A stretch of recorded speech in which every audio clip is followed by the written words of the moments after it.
নমস্কাৰ এই মুহূৰ্তত জনাইছো অসমৰ প্ৰত্যেকগৰাকী জনসাধাৰণৰ বাবে কেইবাটাও গুৰুত্বপূৰ্ণ খবৰ চৰকাৰী গড় ওয়াকাব বোৰ্ড আৰু অৰুণোদয় আঁচনিক লৈ আহি পৰিছে কেইবাটাও গুৰুত্বপূৰ্ণ খবৰ আমাৰ প্ৰথমটো খবৰ হৈছে এটা ডাঙৰ খবৰ চৰকাৰী গড় নোপোৱা লাখ লাখ লোকৰ বাবে আহি গৈছে এটা ডাঙৰ খবৰ বৃদ্ধি কৰা হৈছে জিঅ' টেগিঙৰ সময়সীমা 3 এপ্ৰিলৰ পৰা 15 এপ্ৰিললৈকে বৃদ্ধি কৰা হৈছে এইবাৰ সময়সীমা মুখ্যমন্ত্ৰী ডক্টৰ হিমন্ত বিশ্ব শৰ্মাৰ ডাঙৰ ঘোষণা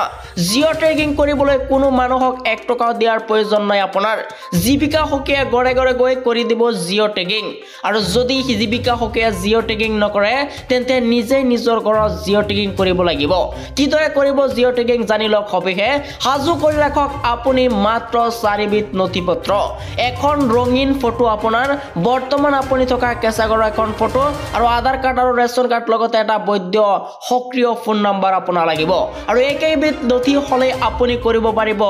জিঅ' টেগিং এই পৰ্যন্ত 19 লাখ লোকৰ ঘৰৰ জিঅ' টেগিং কৰা হৈছে যদি আপোনাৰ জিঅ' টেগিং হোৱা নাই শীঘ্ৰেই কৰক জিঅ' টেগিং এই মুহূৰ্তত জনাইছো আমাৰ দ্বিতীয় নম্বৰ খবৰটোলে আমাৰ দ্বিতীয় নম্বৰ খবৰতে আছে এটা ডাঙৰ খবৰ ওয়াকাব বোৰ্ডক লৈ আহি গৈছে এক ডাঙৰ খবৰ ওয়াকাব বিধেয়কৰ বিৰুদ্ধে আমচুৰ আন্দোলন ঘোষণা 9 এপ্ৰিলত অসম কপাব আমচুৱে ৰাজধানী কপাই আমচুৰে সাব্যস্ত কৰিব তীব্ৰ প্ৰতিবাদ দিছপুৰ কপাব সংখ্যালঘু সংগঠনে ওয়াকাব বোৰ্ড সংশোধনী বিধেয়ক কোনোপধ্যে মানি নলোৱা হ'ব বুলি মন্তব্য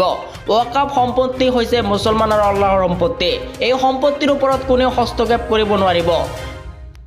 বিজেপি চৰকাৰে মাছনিয়া পৰ্যন্ত ওয়াকাব বিল জোৰ জুলুমকৈ সংশোধনী কৰিছে আৰু বিজেপি চৰকাৰে মুছলমানৰ সম্পত্তি যিদৰে অধিকাৰ কৰিব বিচাৰিছে তাক তীব্ৰ গৰিহণা আমচুৰ গৃহীত ওয়াকাব বিলৰ বিৰুদ্ধে 9 এপ্ৰিলত সাব্যস্ত কৰা হ'ব তীব্ৰ প্ৰতিবাদ এই মুহূৰ্তত জনাইছো আমাৰ তৃতীয় নম্বৰ খবৰটোলে আমাৰ তৃতীয় নম্বৰ খবৰটো আহিছে এটা ডাঙৰ খবৰ ঘোষণা কৰা হৈছে ইতিমধ্যে পঞ্চায়তৰ নিৰ্বাচনৰ দিন 2 আৰু 7 মেত হ'ব নিৰ্বাচন আৰু 3 আৰু 11 এপ্ৰিললৈকে মনোনয়নৰ দাখিলৰ অন্তিম দিন ধাৰ্য কৰা হৈছে আৰু দুটা পৰ্যায়ত অনুষ্ঠিত হ'ব এবাৰ নিৰ্বাচন 11 মেত হ'ব ভোট গণনা